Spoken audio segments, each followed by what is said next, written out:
Assalamualaikum warahmatullahi wabarakatuh. Selamat siang, salam sejahtera untuk kita semua. Semoga kalian semua di rumah dalam keadaan sehat walafiat. Oke, hari ini kita akan melakukan kuliah nutrasetika dengan pokok bahasan sistem kardiovaskular. Ketika mendengar kata kardiovaskular, kardio yaitu jantung, vaskular adalah pembuluh darah. Jadi sistem kardiovaskular adalah suatu sistem organ yang terdiri dari jantung dan juga pembuluh darah. Kenapa kita mempelajari pentingnya nutrisi pada sistem kardiovaskular? Karena sistem kardiovaskular merupakan organ yang sangat penting untuk kelangsungan hidup manusia, di mana diketahui penyakit kardiovaskular merupakan salah satu penyebab terjadinya kematian.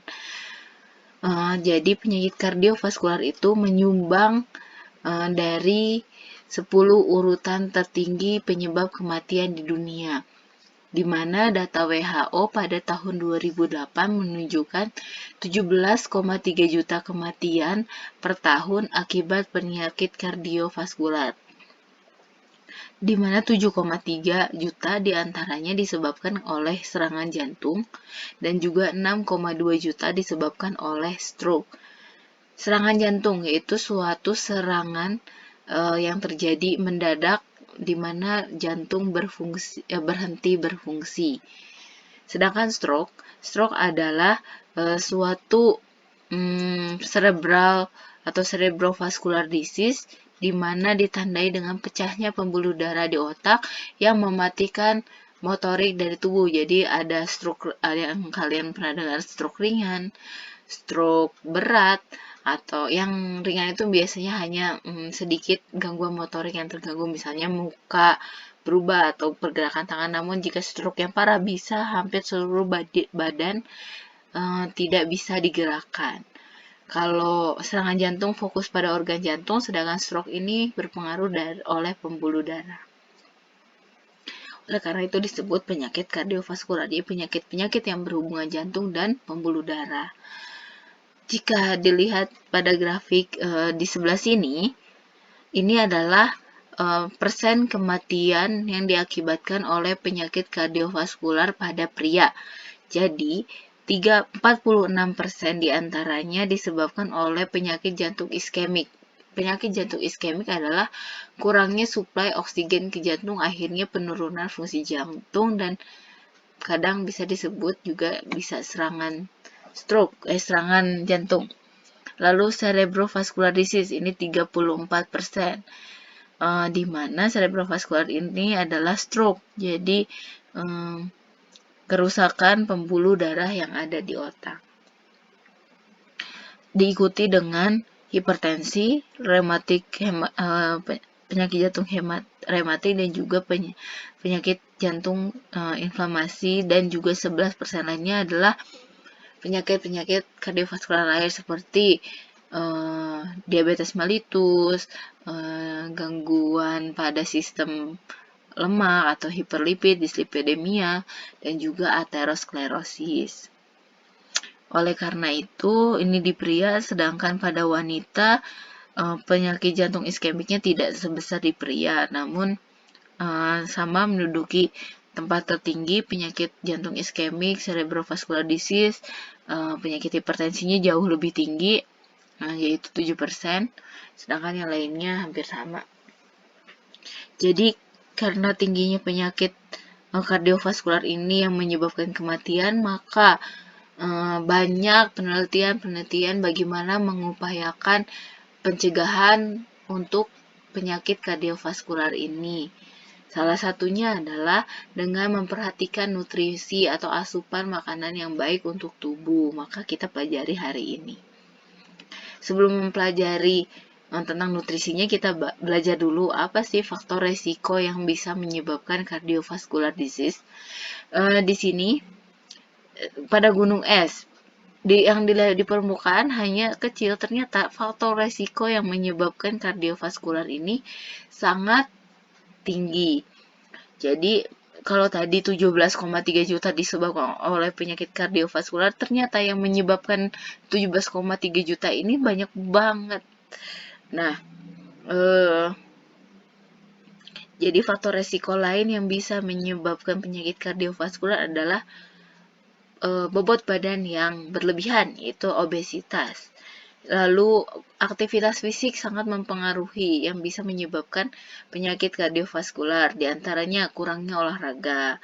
Lalu pola makan yang tidak baik, yaitu makanan yang tidak sehat. Lalu kebiasaan merokok juga tidak baik.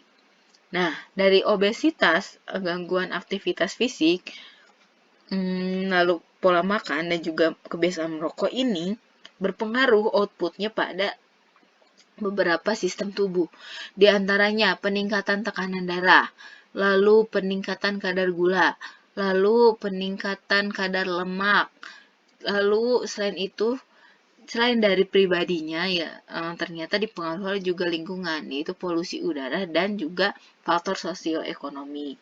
Nah, dari faktor-faktor ini ternyata faktor tertinggi yang menginduksi atau menjadi promotor dalam terbentuknya resiko penyakit kardiovaskular adalah peningkatan tekanan darah, diikuti dengan merokok. Seperti kalian tahu sendiri, di Indonesia ini perokok masih sangat tinggi. Oleh karena itu diikuti dengan prevalensi penyakit kardiovaskular, di mana pada tahun 2013 hasil Riskesdas, yaitu riset kesehatan dasar yang dilakukan oleh Kementerian Kesehatan, menunjukkan bahwa prevalensi hipertensi di Indonesia itu cukup tinggi, 25,7%, itu sangat-sangat tinggi. Dan salah satu penyebabnya disebabkan karena kebiasaan merokok. Lalu diikuti dengan tingginya kadar gula. Kadar gula yang tinggi ini bisa menyebabkan penyakit diabetes mellitus. Lalu aktivitas fisik yang kurang, jadi nggak boleh mager ya. Selama sekolah dari rumah, kalian harus tetap melakukan kegiatan olahraga. Malah harusnya lebih rajin karena banyak waktu luang untuk berolahraga, sehingga tidak terjadi overweight atau obesitas. Kita bisa mengontrol berat badan. Nah, karena mager, terus lapar, banyak makan, jangan sampai karena pandemi ini kita menjadi overweight atau obesitas, karena obesitas pun menjadi salah satu faktor beresiko penyebab penyakit kardiovaskular, diikuti dengan tingginya kadar kolesterol, lalu seks bebas, penggunaan alkohol, dan juga pola makan dari bayi, yaitu malnutrisi, dan juga udara pada ruangan yang tidak baik. Jadi penyebab kematian utamanya adalah peningkatan tekanan darah atau hipertensi. Oke, jika dirunut, faktor-faktor yang berhubungan dengan resiko penyakit kardiovaskular diantaranya adalah yang pertama adalah karena faktor sosioekonomi dan lingkungan. Dimulai dari kebersihan dan kondisi lingkungan, diikuti dengan kondisi alam seperti polusi udara yang tadi disebutin ya.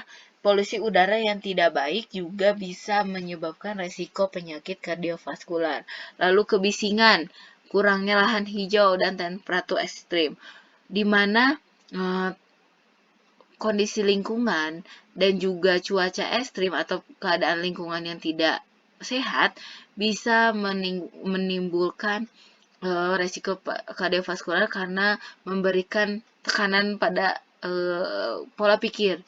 Secara tidak langsung kita akan jadi stres. Dari stres itu juga bisa menyebabkan kebiasaan hidup yang tidak baik dan juga beresiko akhirnya kepada penyakit kardiovaskular.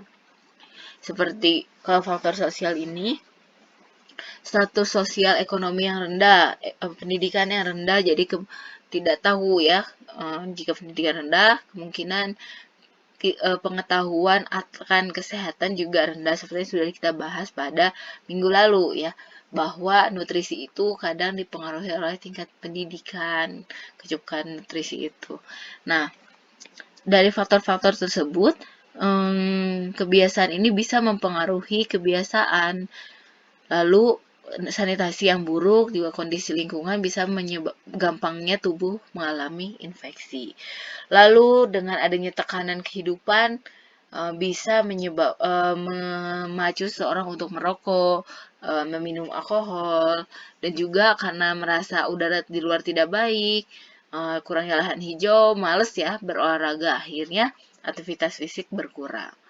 Lalu diikuti dengan pola makan yang kurang sehat, di mana banyak makan daging. Kita tahu sendiri, daging itu kaya akan lemak, jadi lemak yang berlebihan juga tidak baik untuk tubuh. Bisa menyebabkan resiko penyakit kardiovaskular. Lalu ada garam. Garam ini mengandung natrium. Natrium berperan penting pada tekanan darah. Jadi terlalu tingginya natrium bisa menginduksi peningkatan tekanan darah. Lalu ada kurangnya buah dan sayur, akhirnya kurang vitamin, kurang asupan yang lain, akhirnya bisa meningkatkan resiko juga, di mana kita ketahui vitamin berperan penting dalam kebutuhan fisiologi sel-sel. Lalu asupan serat yang kurang, serat di sini berperan penting, bisa juga untuk mengikat lemak, jadi lemak itu tidak bisa diabsorpsi dengan adanya serat. Lalu gandum yang kurang, dan tingginya asam lemak trans yang berupa asam lemak jenuh. Ini juga tidak baik untuk tubuh.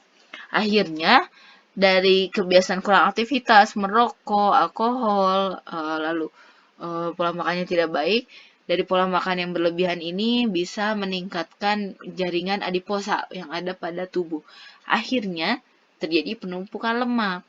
Lalu ditambah faktor stres, akhirnya tambahlah menginduksi terjadinya penyakit kardiovaskular, di mana sering mengkonsumsi tinggi garam, tinggi lemak, akhirnya tekanan darah naik.